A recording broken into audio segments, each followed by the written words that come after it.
was a rough time to raise a family. The world was falling apart. I mean, this could be headlines from today.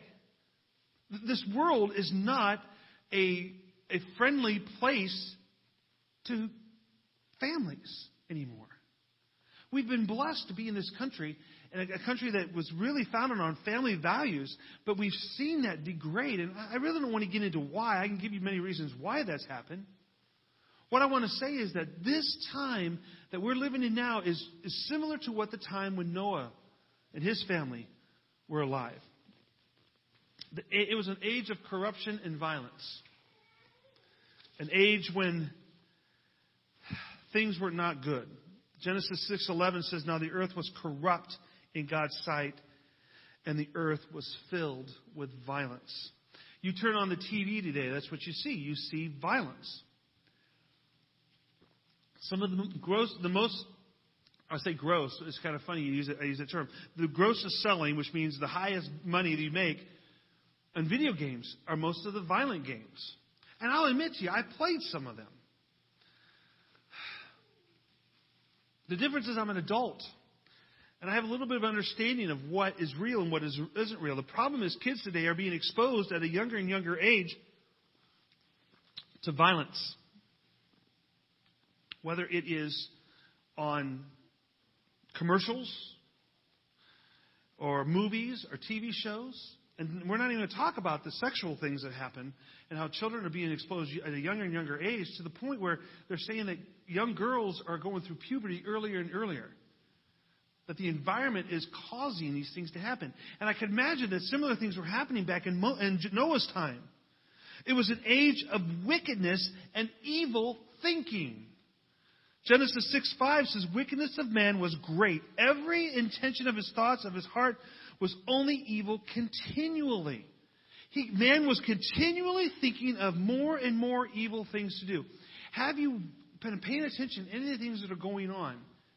We had in Detroit, we had a temple made and a statue made of Satan. There were two... This is crazy. I think it was in France and in New York, they were building they rebuilt two gates, the gates of Baal. I mean, you're starting to see more and more evil happening. But this stuff was happening a lot during Noah's time. Proverbs 6:16 says, "There are 6 things that the Lord hates. 7 that are an abomination to him. Haughty eyes, a lying tongue, hands that shed innocent blood, a heart that devises wicked plans, feet that make haste to run to evil, a false witness who breathes out lies, and one who sows discord among brothers." These are 6 things that the Lord hates.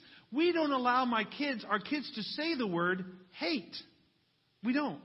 I don't want them to say, "I hate this" or "I hate that." I may dislike it, but hate is a strong word. It's a disgust. God is disgusted by these things. And when in the middle of those items is that one there says, a heart that devises wicked plans. Brothers and sisters, your thoughts matter. What you think matters. When we were talking during the We Believe series, we were talking about sin. And we were talking about the people who lay in bed at night and think about how they're going to sin the next day. Your thoughts matter. Philippians 4:8 says, "Finally, brothers, whatever is true, whatever is honorable, whatever is just, whatever is pure, whatever is lovely, whatever is commendable, if there is any excellence, if there is anything worthy of praise, think about these things." If all you're thinking about is evil and sin, that's what you're going to do.